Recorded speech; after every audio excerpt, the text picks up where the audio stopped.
உங்களுக்கு தெரியுதுங்களா அந்த கொடியில் அப்படி நிறைய காய்ச்சி இருக்குது சிறகவரை. ஒரு 50 பக்கமே காய்ச்சிருக்கு இந்த ஒரு கொடியில். அந்த மூலையில் இருக்குது. இங்கே பாருங்க,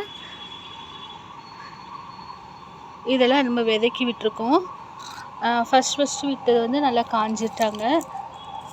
இது வந்து விதைக்கு வந்து ரெடியாக இருக்குது, காஞ்சி. அது அப்படியே எடுத்து வச்சுக்கலாம் நம்ம அடுத்த டைம் விதைக்க. இது வந்து சிகப்பு சிறகவரை. பார்த்தீங்களா எப்படி எவ்வளோ பெருசு இருக்குதுன்னு. இங்கே பாருங்க, இது வந்து பச்சை சிறகவரை. உங்களுக்கு தெரியுதுங்களா?